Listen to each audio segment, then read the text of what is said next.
लेकिन that proves that it's familial, अगर माँ बाप में से किसी को था जी हाँ, तो इसलिए जी हाँ, उसमें इसके इम्कानात ज़्यादा होते हैं। जिनकी ख़ानदान में ख़ानदानी बीमारियाँ, बाज़ ऐसी बीमारियाँ जो कि मादर रहम में जिस वक्त बच्चा है और माँ बीमार होती है तो उसकी वजह से मोतिया उनमें पैदा हो जाता है। तो ये वो नौइयतें मोतिया की जो पैदाइशी नौइयत की, इस तरह से चोट लगने से भी मोतिया हो सकता है। बाज़ जिस्मानी बीमारियां मसलन डायबिटीज़ है, इन लोगों को आम तौर पे ज़्यादा जल्दी मोतिया हो जाता है। लेकिन जो मोतिया की किस्म आम है, जिसके के बारे में मैं चाहूँगा कि इस मजलिस में जिसको ज़ेर बहस लाया जाए, वो सीनाइल कैटरैक्ट या जिसको हम ज़ईफ़ुल उम्री मोतिया कह सकते हैं। ये वो मोतिया है कि जो बहुत आम है। सारी दुनिया में इसकी जो इंसिडेंस कैलकुलेट की गई है उस हिसाब से जब उन फिगर्स को यहाँ पर आप अप्लाई करके देखें, मसलन कराची के ऊपर आप अप्लाई करके देखें, तो कम बेश कोई 50-51 हज़ार अफराद इस वक्त, ये सन 2002 का मैं आपको उसका WHO का जो आदाद शुमार बता रहा हूँ कि उस हिसाब से। तो सर इसको हम रोक कैसे सकते हैं? बदकिस्मती से ऐसी कोई चीज़ नहीं है जो कि की जाए जिससे कि मोतिया होने से रोका जाए। सर जिस तरह आप कह रहे हैं कि वैसे तो ये 60-70 साल की उम्र में होता है, लेकिन हमारे यहाँ 30-40 साल की उम्र, तो अगर चले रोक रही है इसको प्रिवेंट डिले, तो कुछ उसके लिए आपको यानी सेहत के मेयारात को बेहतर करना पड़ेगा, हमारे ग़िज़ा की जो यहाँ पर आलूदगियाँ हैं उनको बेहतर करना पड़ेगा। ये एक बहुत बड़ा तो आँखों पे अल्ट्रावायलेट ग्लासेस लगाने से, जो अल्ट्रावायलेट की रेज को पेनिट्रेट करने से, इससे कुछ हेल्प होता है? ये कुछ प्रोफेशन से मुताल्लिक तो हो सकता है। अब हर एक आदमी से तो ये नहीं मुमकिन कि सब कोई चश्मे लगा के वो फिर रहे हों, लेकिन कुछ प्रोफेशंस ऐसे हैं कि जिनमें अल्ट्रावायलेट लाइट्स जो हैं उनका एक्सपोजर ज़्यादा होता है। कुछ इंडस्ट्रियल सेटिंग्स होती हैं, वेल्डिंग के जो लोग काम करने वाले होते हैं, इन लोगों के लिए वो प्रोटेक्शन लाजमी होती है। इसमें बेहतर उसूल ये है कि इंसान को, हम लोगों को सबको निगाह की जब कभी कोई प्रॉब्लम हो तो बेहतर है कि माहिर चश्म से मुआयना करवाएं।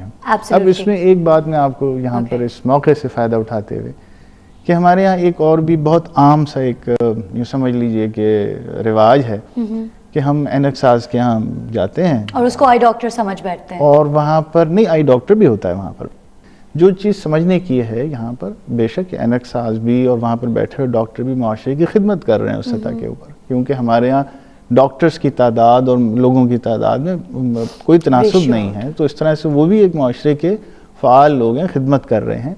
लेकिन जो चीज़ समझने की है वो ये है कि उनके यहाँ जो साजो सामान और वो साहिब जो वहाँ पर बैठे होते हैं, बिल उमूम उनका वो इल्म और तजर्बा उतना नहीं होता कि जो एक मुफस्सिल मुआयने के लिए ज़रूरी होता है। तो आप जाएं चश्मे ऐनक साज के पास, आप निगाह टेस्ट करा के ऐनक ले भी लें, लेकिन इसमें इम्कान इस बात का होता है कि आपका मुकम्मल मुआयना नहीं हुआ, इसलिए कि उसके लिए वो जो इक्विपमेंट दरकार था, वो जो ट्रेनिंग और एक्सपर्टीज उस डॉक्टर की रिक्वायर्ड थी, वो वहाँ पर नहीं थी। Welcome back everybody to सेहत एक नेमत। We've been talking about senile cataracts with doctor मजहर।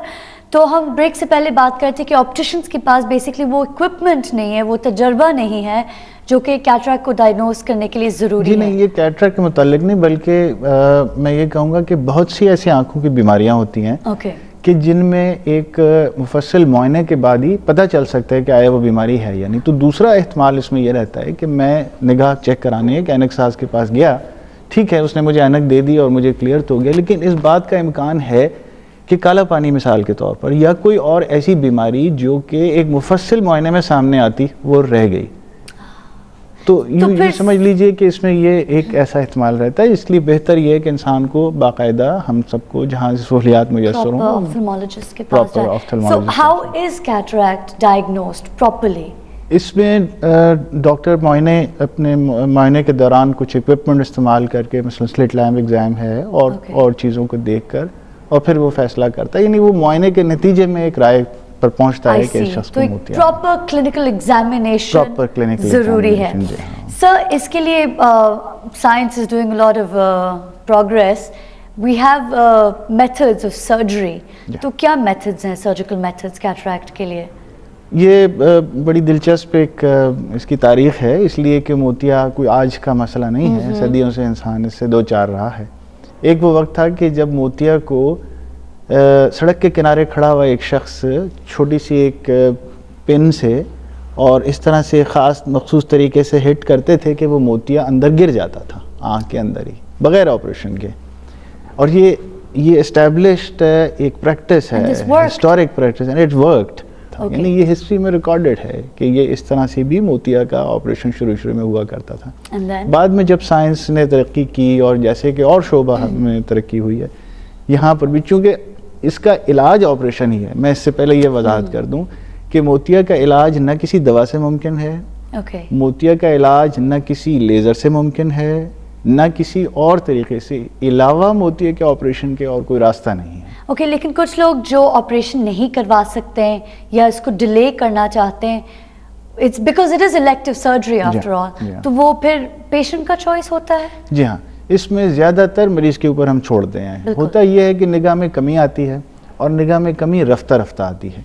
अब हर एक शख्स की जो ज़िंदगी में ज़रूरियात हैं या जो उनके काम काज हैं वो मुख्तलिफ हैं। मसलन एक शख्स है कि जिसने हवाई जहाज़ उड़ाना है और उसके मुकाबले में एक शख्स है कि जो रिटायर्ड हो गया है, घर बैठा है, उसका दिन में अखबार पढ़ना, टीवी देखना या चंद किताबों के मुताले तक उसकी ज़िंदगी है।